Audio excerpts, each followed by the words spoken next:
Pemirsa, pemilih pada pesta demokrasi atau pemilihan umum tahun ini didominasi kelompok Gen Z dan milenial. Data Komisi Pemilihan Umum atau KPU dari 204.807.000 pemilih lebih dari 50% atau sekitar 113 juta pemilih berasal dari generasi milenial dan generasi Z.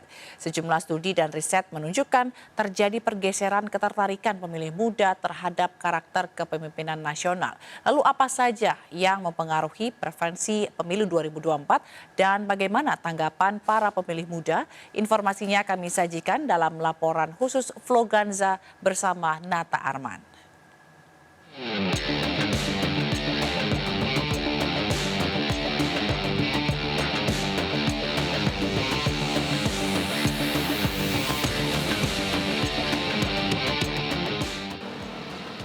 Halo pemirsa Vloganza, apa kabar?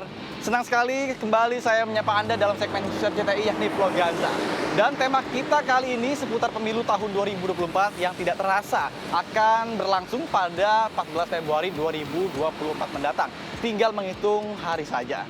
Dan tentunya Presiden Joko Widodo sudah menjabat selama 2 periode dan tidak bisa kembali mencalonkan diri sehingga terdapat 3 calon presiden dan juga wakil presiden yang akan mengikuti kontestasi pemilu 2024. Namun berdasarkan data sebanyak 204,8 juta pemilih akan menyuarakan haknya dalam kontestasi tersebut.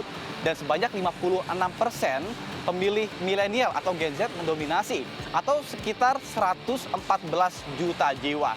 Lantas seperti apa preferensi mereka dalam pemilihan paslon calon presiden dan juga wakil presiden? Untuk itu, saya, Nata Arman dan juru kamera Adi Setiawan akan mencari tahu. Mari ikuti saya.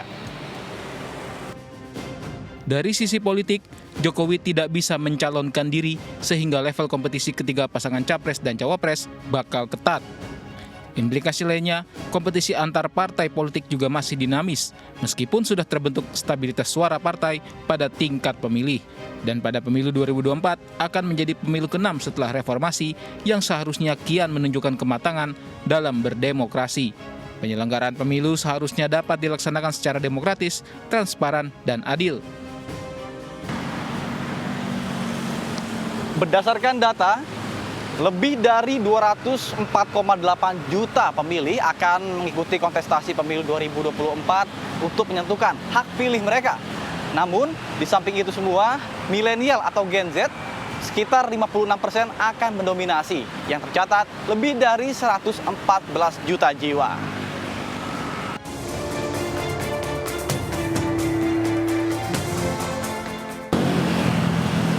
Pemirsa, beberapa studi dan juga riset menunjukkan terjadi pergeseran antar pemilih muda terhadap karakter kepemimpinan nasional. Pada pemilu pada tahun 2019, preferensi pemilih muda lebih mengarah kepada karakter pemimpin yang merakyat dan juga sederhana, barulah diikuti dengan karakter jujur dan juga anti korupsi. Fakta tersebut juga bisa menjadi faktor penjelas mengapa Presiden Joko Widodo bisa memenangkan Pilpres pada tahun 2019 dibandingkan dengan pasangan Prabowo Subianto dan juga Sandiaga Uno.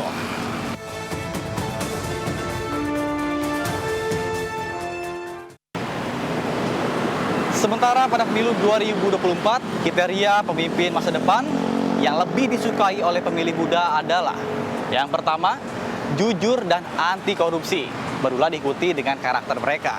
Kemudian yang kedua adalah sederhana dan juga merakyat. Kemudian yang ketiga, yang menarik dari para pemilih muda tersebut. Hal tersebut berdasarkan lembaga survei dan juga jumlah kajian. Hal tersebut juga terjadi peningkatan dari kebutuhan terkait. Kemudian pemimpin yang berpengalaman, berikutnya adalah pemimpin yang memiliki kemampuan untuk melakukan perubahan, yang melakukan inovasi. Dan yang terakhir adalah pemimpin yang mampu memimpin saat krisis, terutama Indonesia saat ini dan juga akan ke depan akan mengalami tantangan terberat seperti tantangan global dan juga tantangan domestik.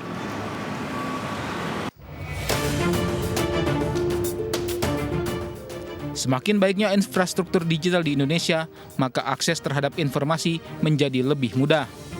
Kondisi tersebut mendorong generasi muda cenderung memiliki literasi yang lebih baik terhadap informasi, termasuk terkait pemilu 2024. Antusiasme yang tinggi sementara keputusan pilihan yang belum bulat. menempatkan pemilih muda, terutama pemilih pemula sebagai swing voters yang sesungguhnya. Lalu apa saja yang memenuhi preferensi dalam pemilih capres-cawapres di pemilu tahun 2024? Apakah pengaruh keluarga atau orang terdekat? Kemudian apakah pengaruh pasangan hidup atau suami istri? Kemudian yang ketiga, apakah lingkungan pendidikan? Kemudian yang keempat, pemberitaan media massa.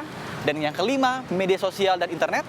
Dan keenam, alat peraga kampanye seperti poster, spanduk, dan juga baliho. Atau satu visi dengan calon pemimpin tersebut.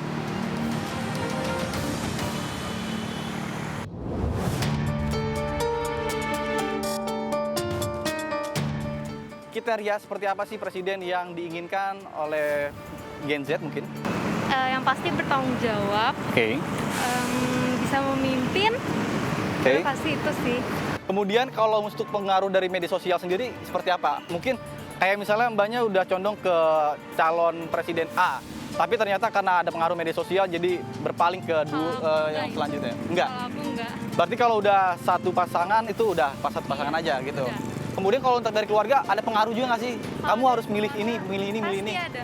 Ada. Kita beda-beda semua soalnya. Oke, tapi kalau mbak sendiri lebih condong kemana nih? Pilihan sendiri kah atau dengan keluarga? Pilihan sendiri karena mereka saling menghargai aja sih, sama aja kayak agama kan. Mereka Oke. juga saling menghargai. Kriteria seperti apa sih yang diinginkan dalam kontestasi Pilpres 2024? Yang jujur, amanah, terus Jujur, amanah, dan bisa memberantas korupsi. pemberantas korupsi. Mbaknya apa? Ya sama. Sama kurang lebih ya? Iya. Oke, kira-kira nih sosial media kan sangat berpengaruh terutama untuk kampanye segala macam ya. Ini kira-kira mbaknya ada nggak sih kayak pergeseran misalnya dari paslon A tiba-tiba gara-gara sosial media terpengaruh jadi paslon B atau ada paksaan dari orang tua kah? Itu Nggak ada sih. Pada aspek isu politik strategis, pemilih muda melihat isu ekonomi dan korupsi masih menjadi isu politik penting yang menarik minat mereka.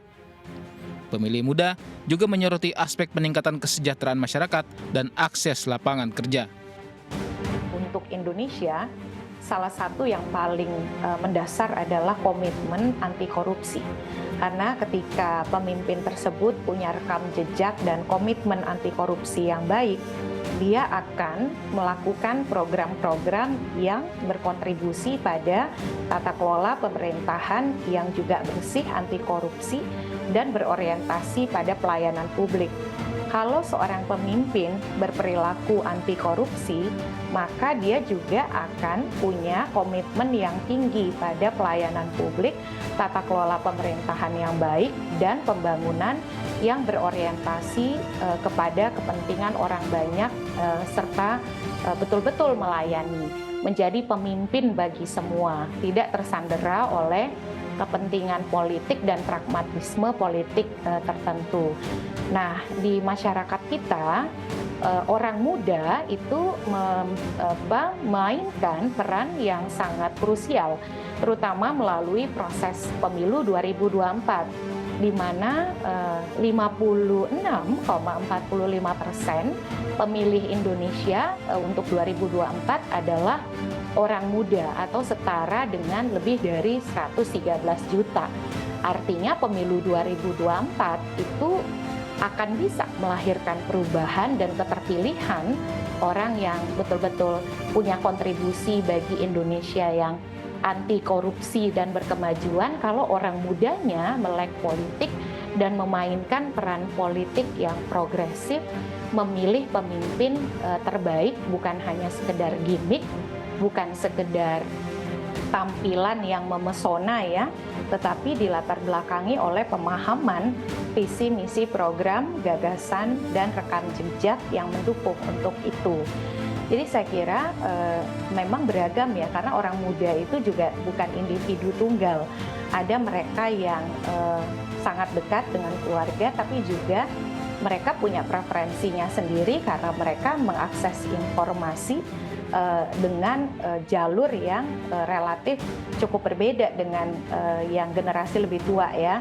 Media sosial menjadi aktivitas yang sangat familiar bagi mereka. Bahkan berdasarkan interaksi saya dengan teman-teman mahasiswa begitu ya di kampus, mereka tidak lagi membaca koran, menonton televisi, atau membaca portal berita online secara khusus untuk mendapatkan informasi. Tetapi informasi diperoleh melalui kanal-kanal media sosial yang mereka akses biasanya untuk pergaulan, mencari informasi terkait dengan hal-hal yang menjadi hobi mereka.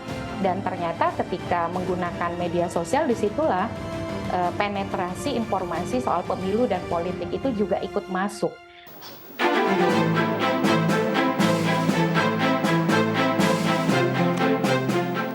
Pemirsa Vloganza, berdasarkan data dan juga riset, sebanyak 56% data yang menunjukkan bahwa pemilih muda saat ini mendominasi di Pilpres tahun 2024. Dan tentunya mereka juga memiliki kekhawatiran apabila nantinya hak suara mereka disalahgunakan apabila melakukan golput atau tidak memilih dalam pemilu 2024. Intinya, siapapun presidennya, yang penting mampu membawa Indonesia lebih maju menuju Indonesia Emas tahun 2045. Demikian Vloganza bersama saya Nata Arman dan Andri Setriawan. Sampai jumpa di Vloganza berikutnya.